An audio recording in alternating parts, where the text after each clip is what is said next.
My friends, let us come together for a moment of stillness. Let us set aside the long history of effort, striving, petition, and fear that has so often been called prayer. Let us place down the weight of everything we have been taught about reaching out to a God who seems far away, uncertain, unresponsive, and let us open ourselves to something deeper, something quieter, something far more intimate than words or ritual can ever convey. For centuries, men and women have prayed with great sincerity. They have prayed with tears, prayed with hope, prayed with desperation. They have prayed long prayers and short prayers, prayers of repetition and prayers of pleading.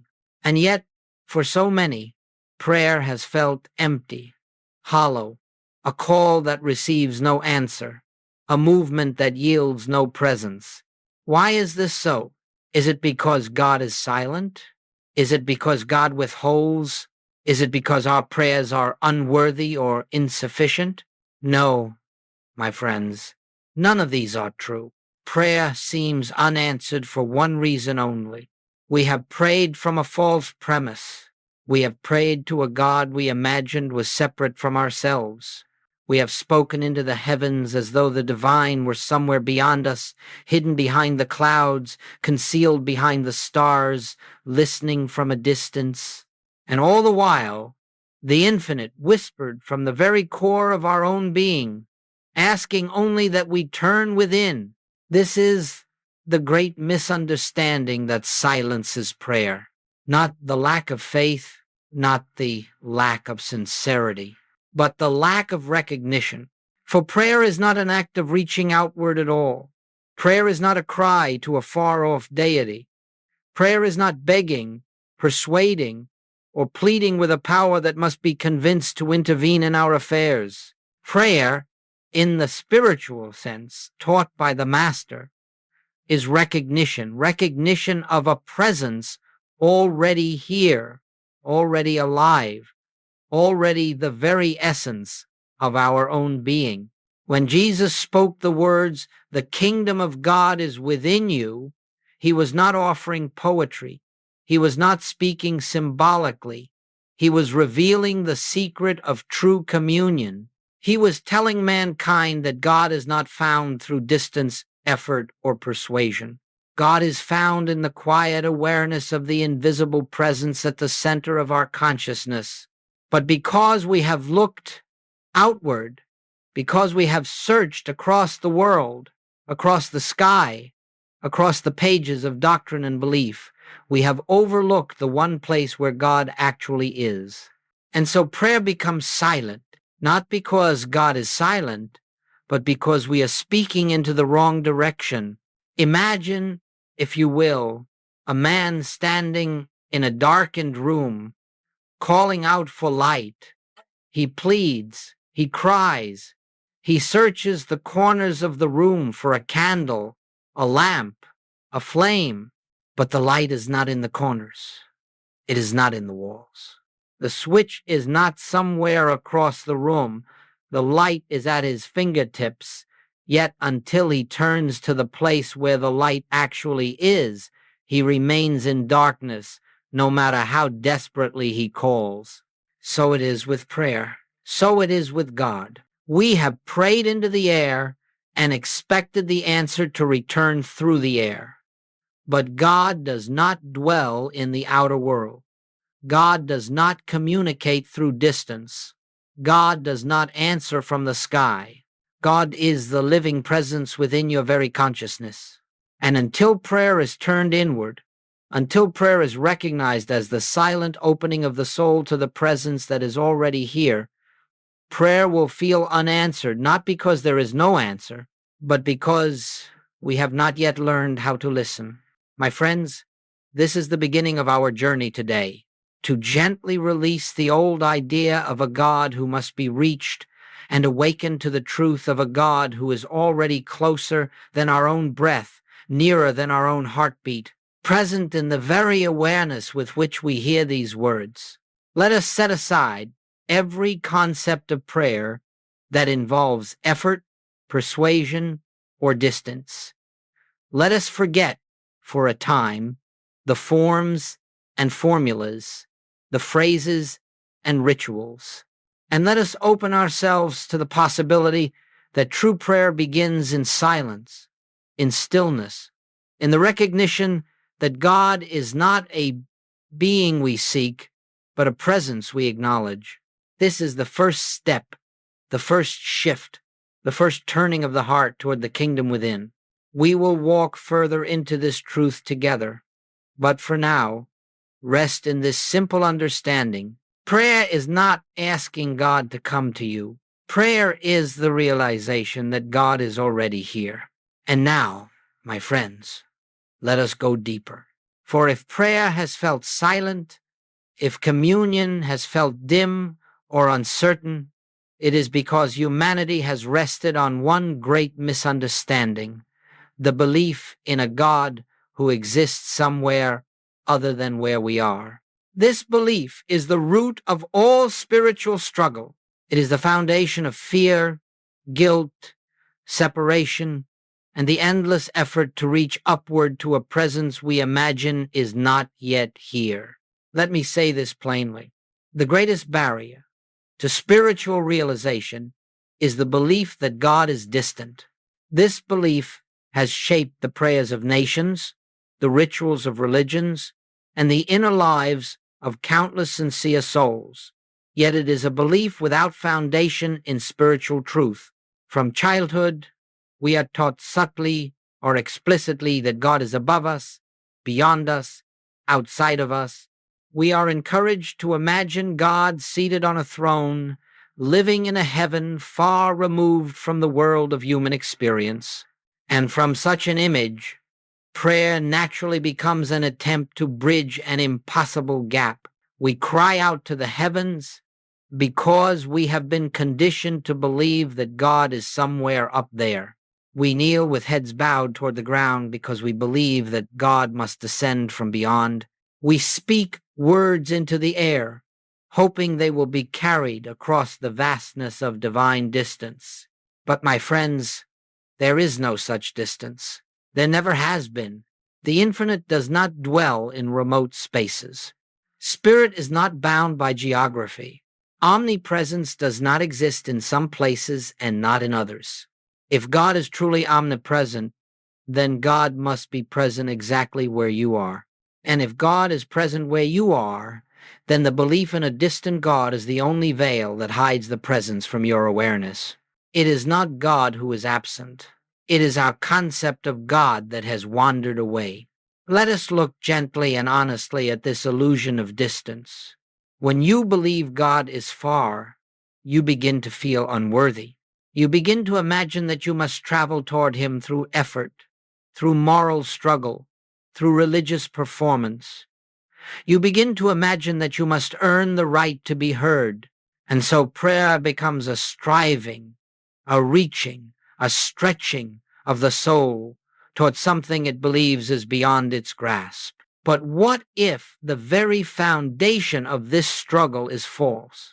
What if God has never been apart from you, not for a single moment of your life?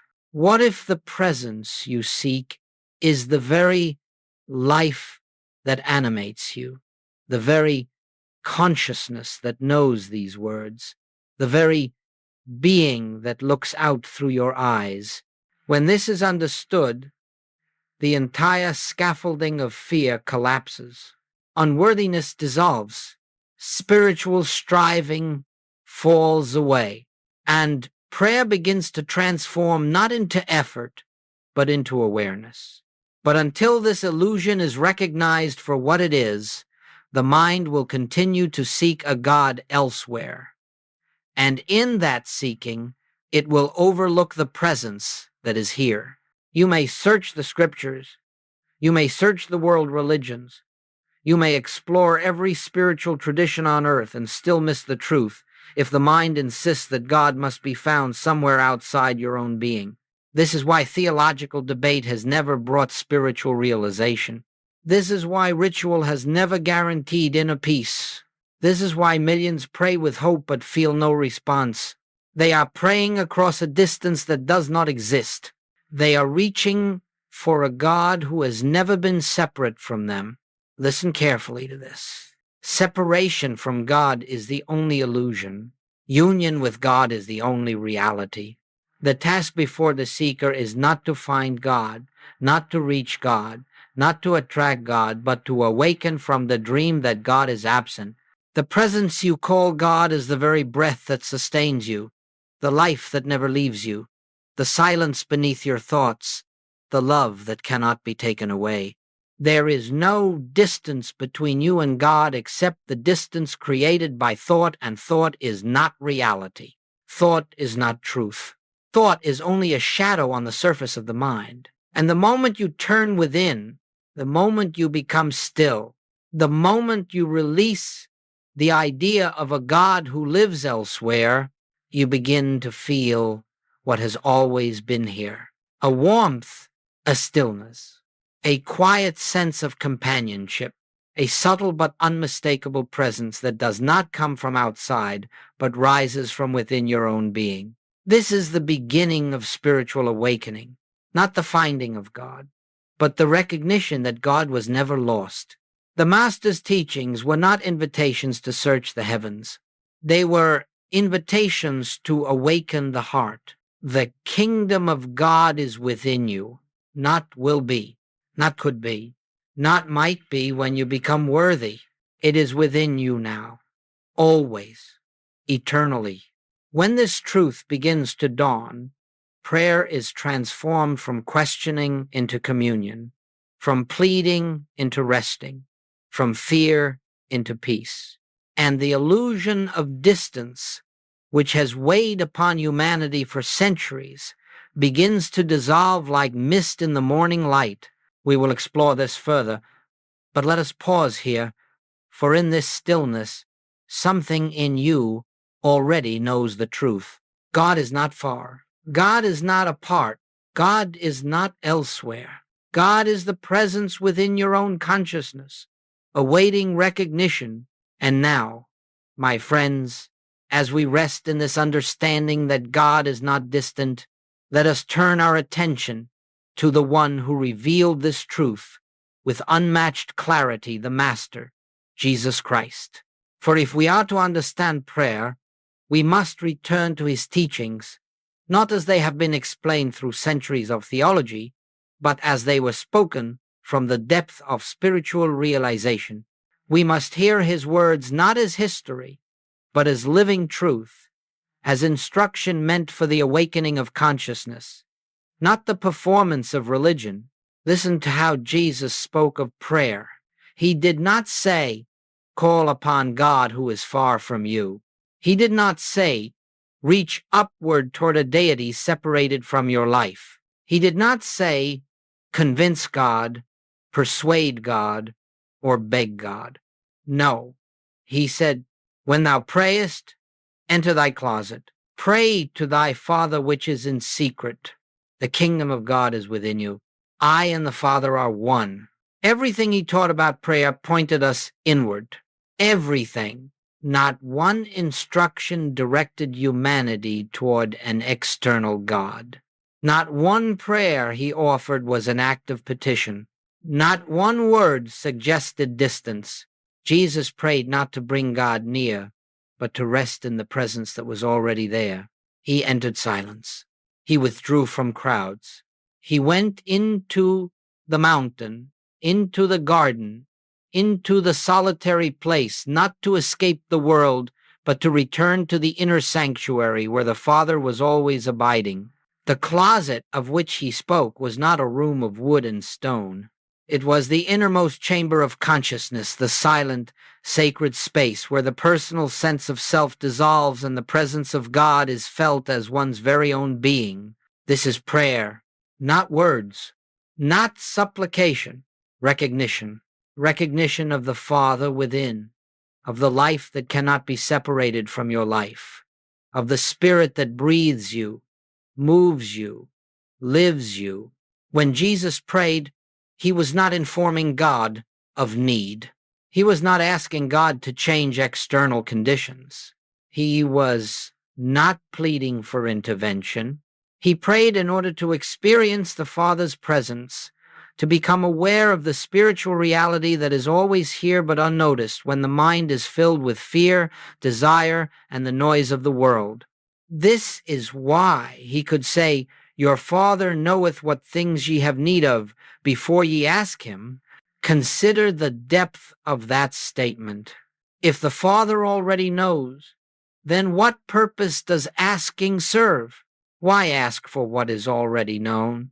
Why plead for what is already established in divine completeness? You see, Jesus was not instructing us to inform God of our needs.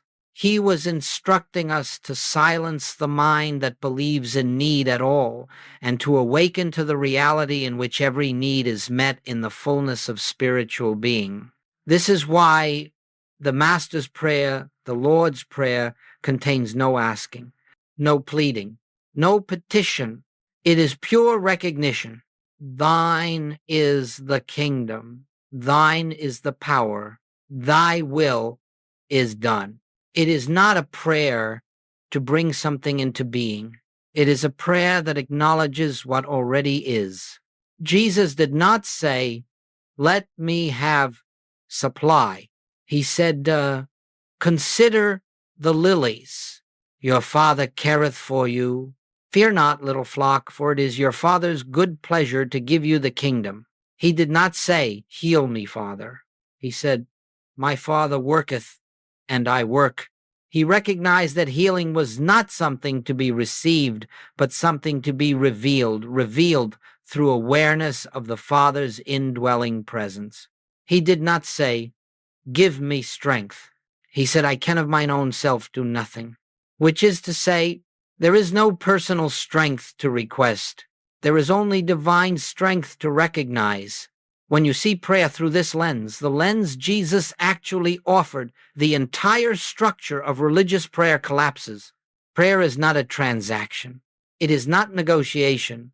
It is not a request sent outward in hope of return. Prayer is the sacred resting in the Father's presence. It is the willingness to enter the silence and allow truth to reveal itself without the interference of the personal mind. This is why Jesus could teach with authority. This is why he could heal without effort. This is why he could face storms, crowds, suffering, betrayal, and even death with unshakable peace. He lived from the consciousness of I and the Father are one. And in that oneness, prayer becomes not a practice of reaching God, but a practice of recognizing God. This is the prayer we must learn. Not the prayer of asking, but the prayer of awareness. Not the prayer of seeking answers, but the prayer of resting in the answer that already exists. Not the prayer of outward effort, but the prayer of inward stillness. Let us pause for a moment, gently, silently, and feel the shift from asking to recognizing. This is the prayer that Jesus taught. This is the prayer that awakens the soul. This is the prayer that reveals the kingdom within. My friends, now that we have opened our hearts to what the Master actually taught about prayer, we can look gently but truthfully at why so much of humanity's prayer has remained unanswered. It is because almost every prayer ever spoken has begun at the wrong point of consciousness. Almost every prayer has tried to address the world first and God second. Almost every prayer has attempted to fix conditions rather than recognize the presence behind them. Joel Goldsmith called this mistake the most universal error in spiritual life. He called it seeking second. To seek second means to look first at the appearance, the illness, the lack, the conflict, the fear, and then to call upon God to repair it. It means to observe the world with human eyes and then hope that a divine power will come afterward to correct what the senses have presented. We say, "God, fix this sickness. God, change this situation. God, remove this fear. God, supply this need."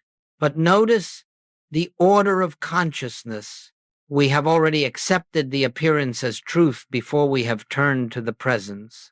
We have believed in the problem, believed in it so completely that we now ask God to overcome it. We are trying to use spirit to repair matter rather than letting spirit reveal itself as the only reality. This is seeking second. And as long as we seek second, prayer will be fruitless. Understand this clearly. What you recognize first becomes the authority in your consciousness. If you recognize the sickness first, then sickness becomes your authority, and God becomes your remedy. If you recognize fear first, fear becomes your authority, and God becomes your comfort. If you recognize lack first, lack becomes your authority, and God becomes your supplier. But God is not a supplier. God is not a comforter in the sense of repairing what fear has created. God is not a healer in the sense of restoring what sickness has destroyed. God is the spiritual reality in which sickness, fear, and lack have no actual existence. When you ask God to change conditions, you have already surrendered truth to appearance.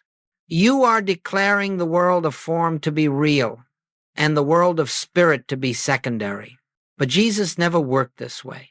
He did not look at the illness and then ask God to intervene. He recognized God first. And in that recognition, the illusion dissolved. He did not treat disease. He recognized wholeness. He did not pray for supply. He recognized completeness. He did not pray for protection. He recognized oneness. The miracle was not in the asking. The miracle was in the recognition. Let us take this slowly, for the mind may resist it. When you pray for something, you are declaring that you do not yet have it. When you pray for healing, you are declaring that sickness has reality. When you pray for safety, you are declaring that danger has power. When you pray for supply, you are declaring that lack has authority. Every petition reinforces the very condition you are trying to escape. This is seeking second, seeking God after you have already accepted the problem, and yet the Master said, seek first the kingdom of God. Seek God first, before the fear, before the diagnosis, before the financial concern, before the emotional storm. Before your human reasoning begins its frantic work, seek God first, not as a remedy for the problem, but as the reality that renders the problem unreal. This is not positive thinking. This is not denial. This is not affirming something you hope to believe. It is a shift in consciousness. It is turning from appearance to presence. It is recognizing that the spiritual reality is primary and the visible condition is secondary. When you seek first the kingdom, which is another way of saying recognize God first, something remarkable occurs. The problem loses its authority. The fear loses its grip. The condition begins to dissolve without force, without struggle. Not because you have changed the outer world, but because you have withdrawn your belief in it. Goldsmith taught that when you recognize the presence, the so-called problem melts away in the light of reality, just as darkness melts when a lamp is lit. You do not have to fight the darkness, you only have to turn on the light.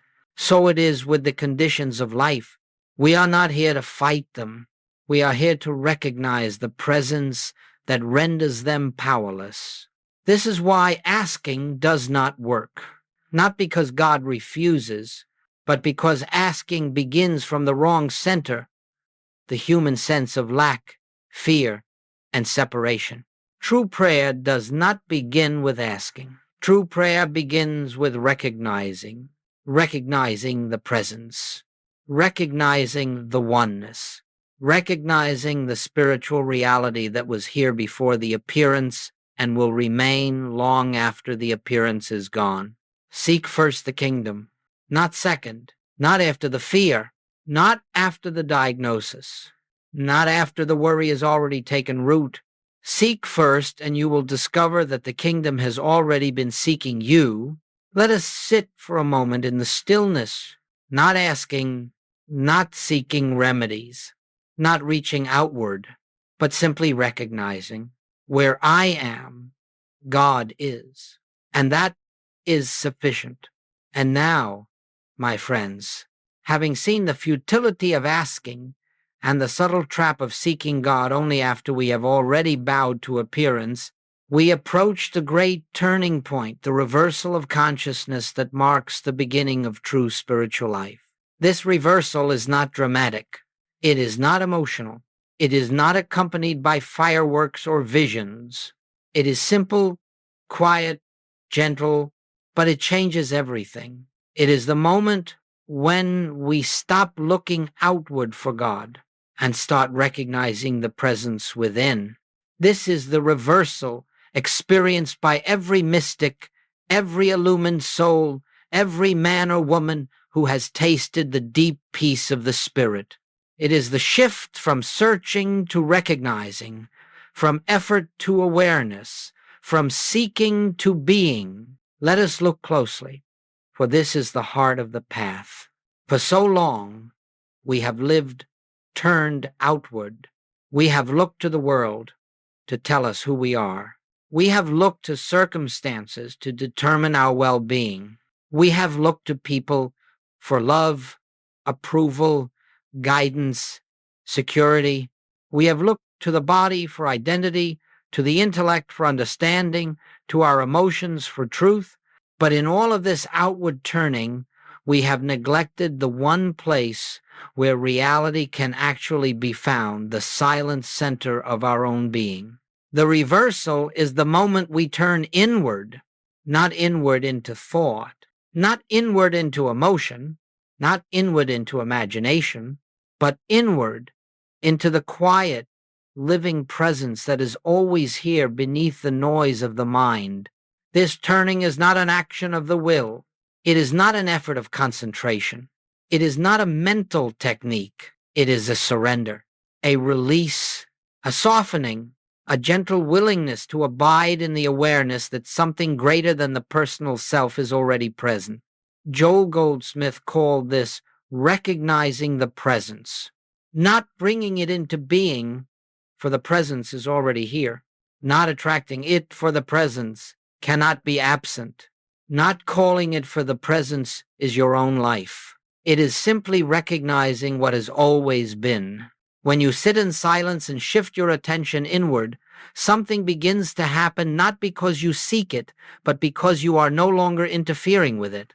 You begin to sense a quiet aliveness, a subtle peace, a warmth that has no physical origin, a stillness that does not depend on outer conditions. You begin to feel that you are not alone, even when no one is near. You begin to sense that something is carrying you, sustaining you, breathing you. You begin to perceive an intelligence at work that is not your personal mind, an order that arises without your control, a presence that knows you more intimately than you can know yourself.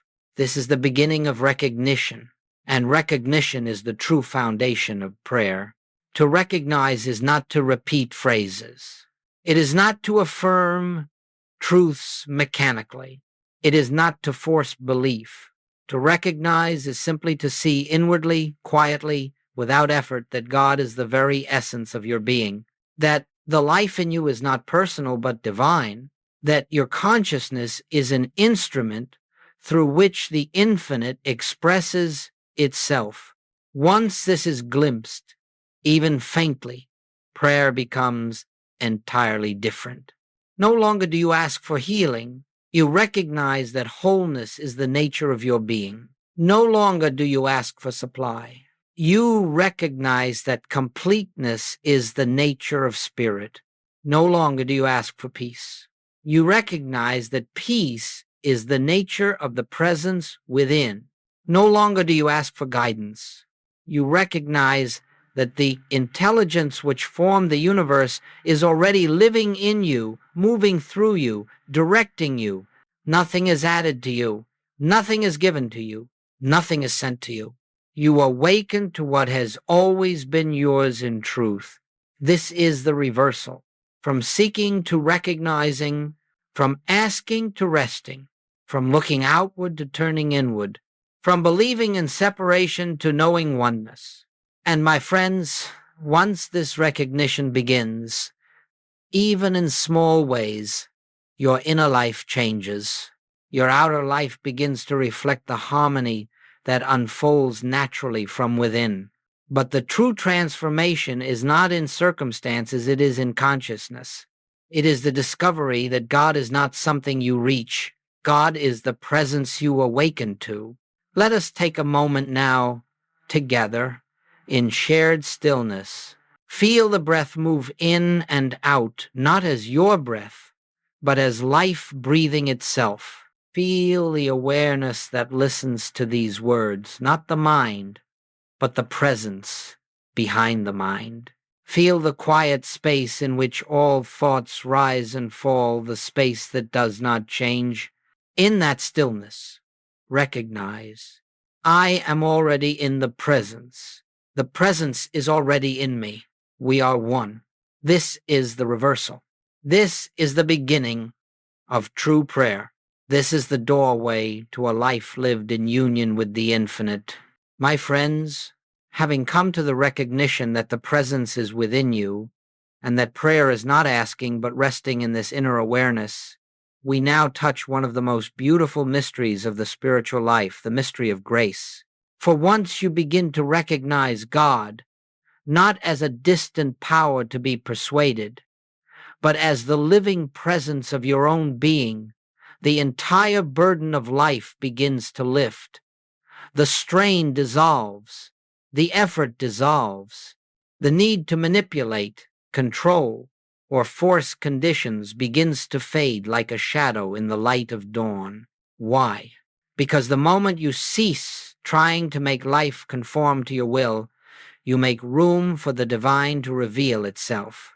This is the miracle of grace. Grace is not something God gives. Grace is the natural activity of the presence when the human mind is still. Grace is the rhythm of the infinite expressing itself without your effort. Grace is God being God when you stop trying to be the God of your own life. You see, as long as you strive, as long as you push, as long as you attempt to change the outer world through human force, you interfere with the harmony that is already established in spiritual reality. It is as though the personal sense of self stands between you and the flowing river of truth. But the moment you become still, the moment you retreat inward, the moment you cease asking and begin recognizing, the moment you no longer impose your will upon life, grace begins to move. It moves silently. It moves without noise or announcement. It moves without struggle, without conflict, without demand. But it moves unfailingly, inevitably, harmoniously. Joel Goldsmith often said, grace is not something you achieve, it is something you allow. This allowing happens naturally when you abide in the awareness of the presence. Let us look at this practically. When you recognize the presence within and rest in stillness, fear loses its anchor. And without fear, the body begins to heal itself because the life within it is already whole. When you recognize the presence within, the sense of lack dissolves, not because money falls from the sky, but because you are no longer living from a consciousness of limitation. You are resting in the infinite completeness of spirit, and the outer world reorganizes to reflect that inner sufficiency. When you recognize the presence within, relationships soften. You respond not from ego, not from the desire to be right, not from historical wounds, but from the quiet love that lives beneath all human appearances. And harmony unfolds where conflict once seemed inevitable.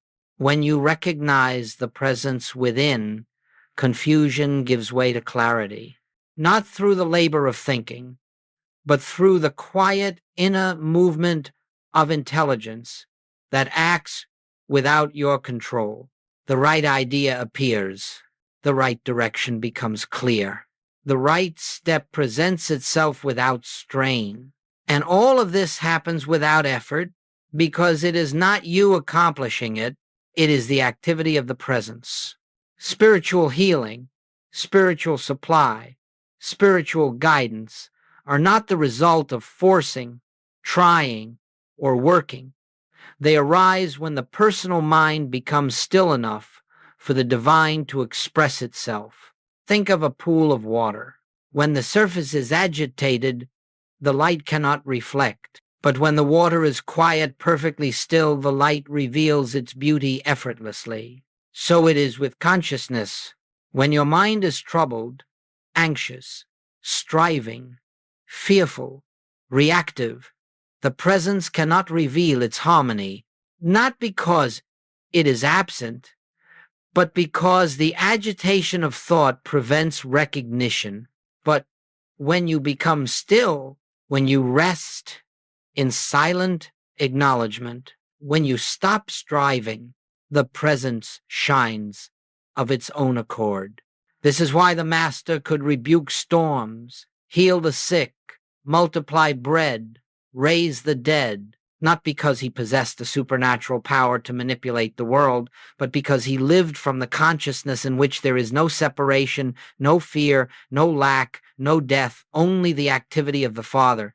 He said plainly, I do nothing of myself. The Father within me doeth the works. This is grace, not effort, but divine activity. You and I experience this same grace when we recognize the presence and abide in it, not as a method, not as a technique, not as a means to achieve results, but as the natural unfolding of reality when the personal self is no longer interfering. My friends, when you turn inward in recognition, you begin to feel the subtle peace that has always been here. Remain there, even for a moment, and watch how life reorders itself without your command. This is true prayer. This is spiritual living. And this is how transformation occurs, not through effort, but through grace. Let us pause for a breath of silence and feel the quiet activity of the presence in this very moment. My friends, we now come to one of the most sacred elements of the spiritual path, entering the silence. Without the silence, the presence remains merely an idea. With the silence, the presence becomes a living reality. For the silence is not the absence of sound. It is not the blankness of mind. It is not the quiet that follows a busy moment. The silence is a dimension of consciousness, a state in which the personal sense of self no longer stands between you and the infinite. In this silence, you do not think of God. You do not speak to God. You do not ask God for anything. You do not even contemplate God. You simply rest in God. Goldsmith called this the practice of the presence, but let us understand what this means, for it is easily misunderstood. Many imagine that practicing the presence is a mental exercise, repeating certain truths, holding certain ideas, trying to stay focused on spiritual thoughts. But the presence cannot be practiced in thought, because the presence is not a thought. The presence is the living reality of your own being. Thought can only point to it. Thought cannot reveal it. The practice of the presence is not thinking. It is recognizing. It is turning inward, gently, letting the mind grow quiet, and becoming aware of the stillness behind the mind. Let me describe this simply. Sit comfortably without strain. Close your eyes if that feels natural. And just notice that something is aware. There is an awareness that is here before thought arises. There is an awareness that remains even when thought dissolves. Like the sky behind the clouds, it is always present. Become gently aware of that awareness. Do not try to control it. Do not try to deepen it.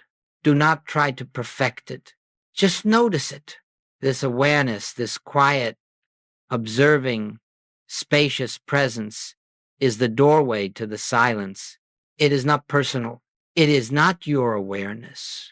It is the one presence expressing itself as your capacity to know, to witness, to be. Rest there without effort. When thoughts arise as they will, do not resist them. Do not chase them. Do not fight them. Do not try to silence them. Let them pass like ripples on the surface of a lake, knowing that beneath them lies the still depth that is never disturbed. You are not trying to reach God. You are letting go of the belief that you were ever separate. This is the silence. The silence is not an achievement. It is not a special state reserved for saints and sages. It is the natural condition of your soul uncovered when the noise of the personal self grows still.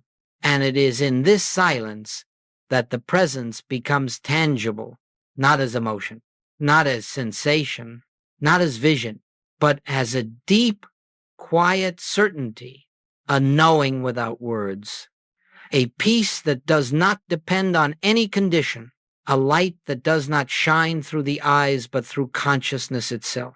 Stay in this silence, even for 1 minute, and spiritual transformation begins. For in the silence, God becomes the activity of your being. In the silence, the Father within goes before you. In the silence, harmony unfolds without your effort. In the silence, solutions arise without your planning. In the silence, healing takes place without your trying to heal. This is why Goldsmith urged his students again and again. Enter the silence many times a day, even if only for a few seconds, not to gain something, not to accomplish something, not to receive answers, but to abide in the recognition of the presence and to let grace do what you cannot do through human effort. Let me speak plainly. 1 moment of true silence is more transformative than hours of mental prayer. For in the silence, you are not using God. You are letting God use you. You become an instrument, an open channel, a place where the infinite expresses itself into form. And this is the beginning of spiritual life. Not thinking about God, not believing in God, not talking to God, but being still enough for God to reveal himself as your very being. Let us rest now, for even a breath, in the quiet recognition. Thou art here, and I am in thee, and all is well. This is the silence. This is the presence. This is prayer in its purest form.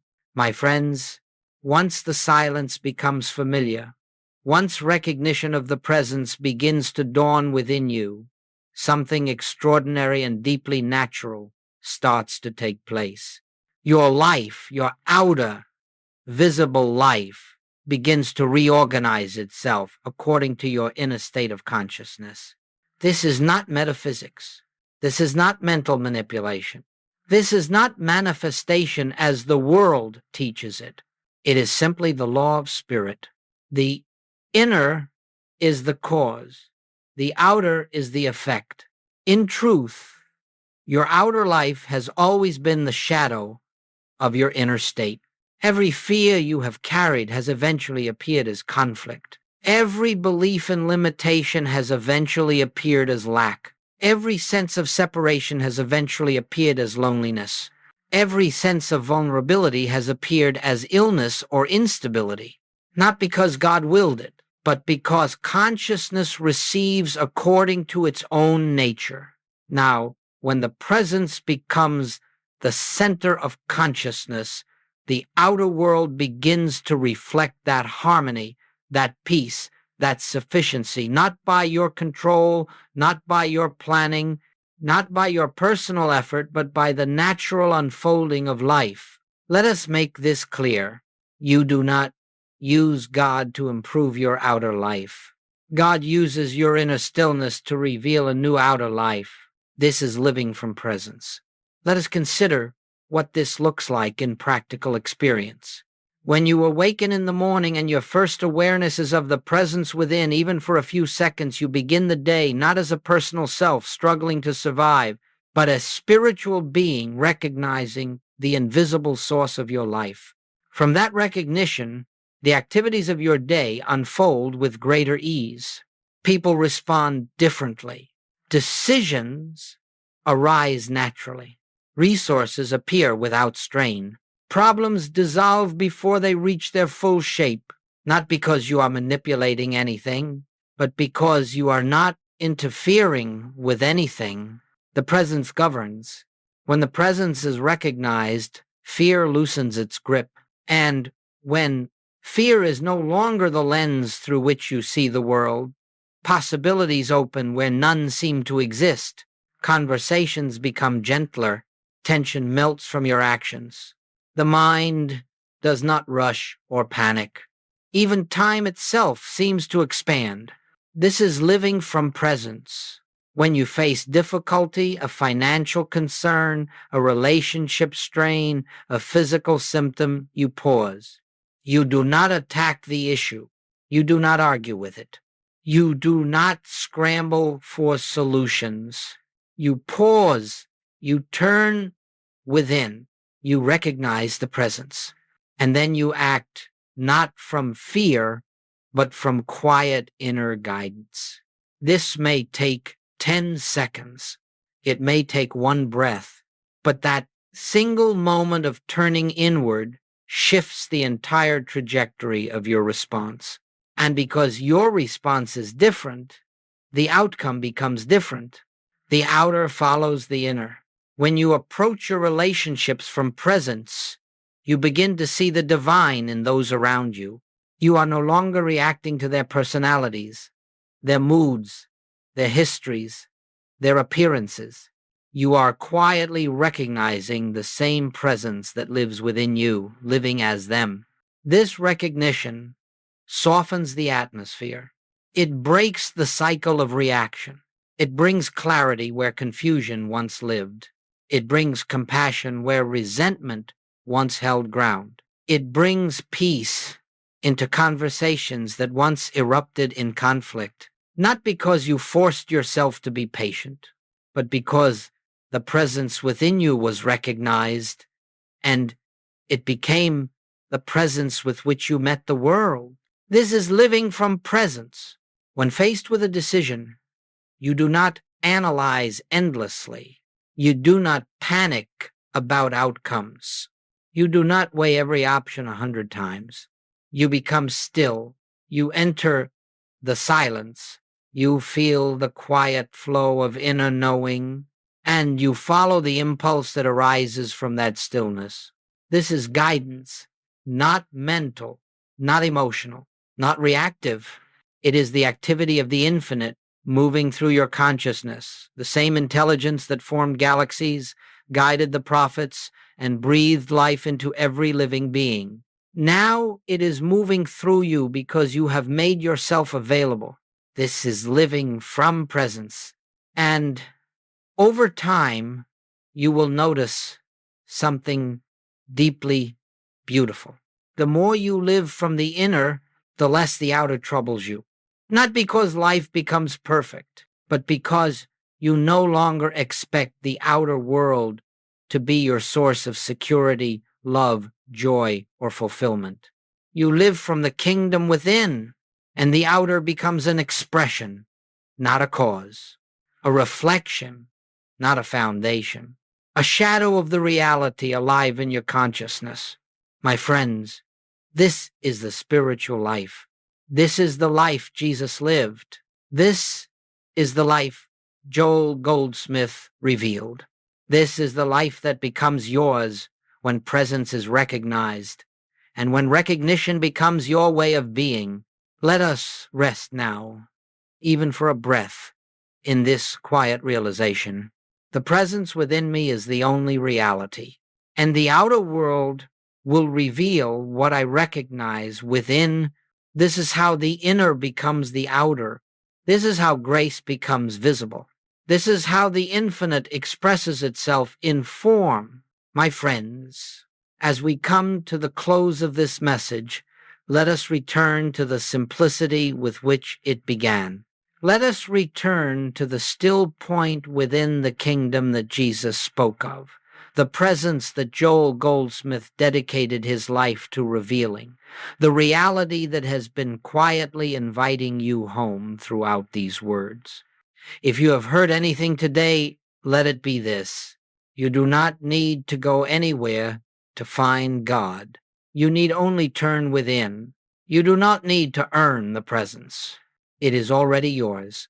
You do not need to perfect yourself to deserve it. It lives at the center of your being. You do not need to wait until you are more spiritual, more disciplined, more worthy. The kingdom is present now fully, wholly, completely. All that is required is recognition. Recognition is not effort. Recognition is not performance. Recognition is not striving.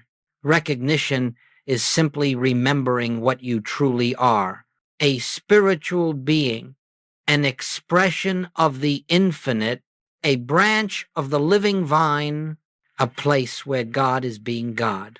Each time you turn within, each time you enter the silence, each time you rest in the awareness that the presence is here, now you are returning to the kingdom within.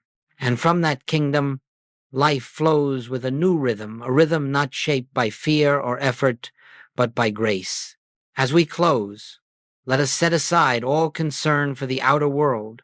Let us release every temptation to seek God as a remedy for problems. Let us surrender the need to fix, change, or control life. Let us return gently, quietly to the truth.